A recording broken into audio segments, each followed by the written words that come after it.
Indriley Chacón y yo les voy a dar una microclase sobre el desarrollo de la evolución. La presentación de este tema se desarrolla con términos específicos para lograr un buen entendimiento en las actividades desarrolladas, para así poder promover y complementar la participación de lo investigado. En relación al tema, nos conduce a tener diversas estrategias, aportando información clara y precisa, es decir, concreta, para lograr un crecimiento continuo y significativo en la información presentada. Evolución de las poblaciones naturales. El proceso evolutivo en una población es el resultado de dos tendencias opuestas que pueden considerarse etapas sucesivas. La primera favorece la variabilidad genotípica y por lo tanto el polimorfismo, constituido por los distintos fenotipos que existen entre individuos de la misma especie dentro de una misma población. La segunda, antagónica de la anterior, tiende a reducir la variabilidad y genotípica y el fruto de la selección natural, pues elimina determinados genotipos. El proceso evolutivo se basa en el equilibrio entre ambas tendencias. Por medio de los agentes se consigue una gran variedad de genotipos, pero solo serán variables lo más resistente a la presión de selección, los que se adapten mejor a las condiciones ambientales. La evolución y su aceptación. Para Darwin, la evolución se parecía a un árbol ramificado, del que era imposible predecir qué formas se desarrollarían en cada nivel. No había nada progresivo ni que llevara a suponer que las últimas formas serían mejores que las antecesoras. En algún aspecto, creía inclusive que el ser humano era susceptible de evolucionar y no lo consideraba superior a los otros organismos. De hecho, 12 años después de haber publicado su libro El origen de las especies por selección natural, divulgó otro que era el origen de nombre. En esta obra, Darwin hipotetizó que los seres humanos y los símbolos comparten un ancestro común. La biodiversidad. Amenazas. Especies introducidas. Se define como especie introducida a aquella que ingresa un hábitat que localiza fuera de su distribución natural.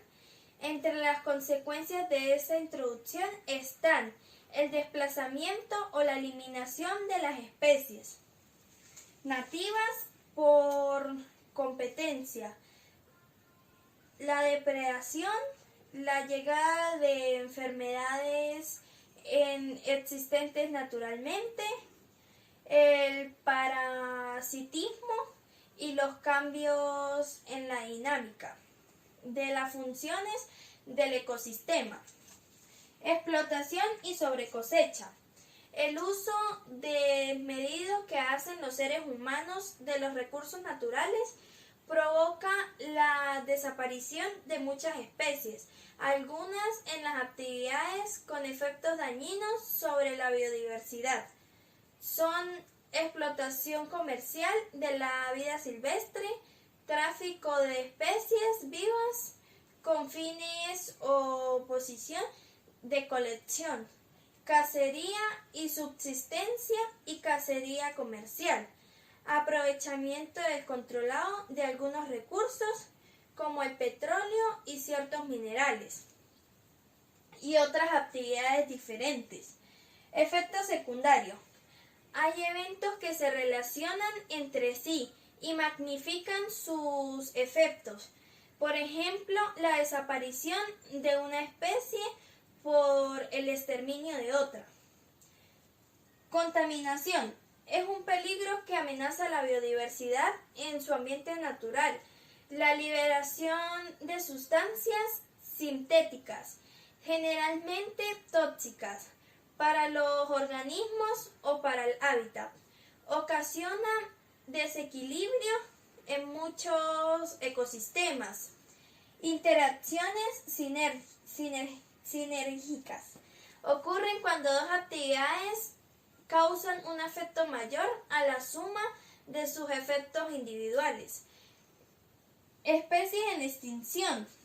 La extinción es la desaparición irreversible de especies. Los alcances de este término varían según la escala en la que ocurre el fenómeno. Por ejemplo, se dice que una especie está extinta cuando ni uno solo de sus individuos pertenece vivo en ninguna parte del planeta. En el caso de que uno o un grupo de individuos se halla solos en condiciones de cautiverio, se considera que la especie está extinta en la naturaleza. Desde el origen de la vida, el origen de la Tierra, han ocurrido extinciones de manera continua. Es un proceso natural e inevitable en el transcurso de la evolución. Sin embargo, hay que aclarar que también ocurren extinciones provocadas por las actividades humanas. Extinciones masivas en la actualidad. A diferencia de las extinciones del pasado, hoy en día la desaparición acelerada de especies es producto de las actividades del ser humano. En las últimas décadas, las personas, organizaciones y países trabajan para identificar especies, poblaciones y hábitats amenazados. Su objetivo es mejorar el desarrollo de las personas que utilizan los recursos naturales como medio de su existencia a través de una administración más racional del medio ambiente. Clasificación de la biodiversidad. El ser humano siempre ha tratado de clasificar, de nombrar y ordenar los elementos del mundo que los rodea. Para ello, fijan su atención en ciertas características que los diferencian, con el propósito de sacrificar las descripciones. En las clasificaciones, los objetivos se reúnen en categorías según diferentes criterios. Por ejemplo, el de utilidad. Este criterio lo utilizaron los pueblos primitivos al agrupar las plantas en comestibles y no comestibles, y los animales en peligrosos y no peligrosos. Carlos Linneo y su clasificación binomial. La clasificación de Linneo establece que el nombre de cada organismo es único, que debe estar constituido por dos palabras derivadas de latín o de griego, razón por la cual se conoce como sistema binomial.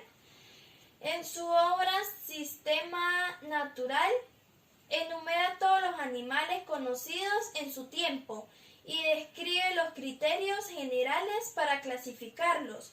Títulos como Species Plantarum, la versión equivalente dedicada a las plantas. El sistema binomial se explica desde hace más de 200 años. Se han perfeccionado con el descubrimiento de cientos de millones de seres vivos y de nuevas técnicas de caracterización de los organismos. Sistemática y taxonomía moderna. La sistemática describe, delimita, compara y reconoce los planes estructurales de los taxones para conocer con certeza el grado de parentesco entre los organismos. Esta disciplina se apoya en otra rama de la biología, como la zoología, la genética la paleontología, la ecología y especialmente la evolución. Su propósito es reconstruir la historia evolutiva o filogenia de los seres vivos. En resumen, la sistemática es un saber dinámico que acumula constantemente evidencia para evaluar la hipótesis y las teorías planteadas sobre relaciones evolutivas. Se utilizan tres métodos principales para precisar la relación: fenético, taxonomía y cladista. Fenético. Se basa en semejanza de muchas características.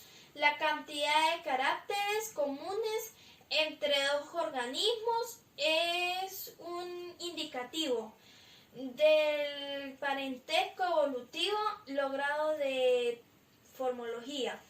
Taxonomía. Considera los puntos de ramificación de los grupos y el grado de diferencia respecto a los ancestros. Estudia la presencia de caracteres ancestrales compartidos.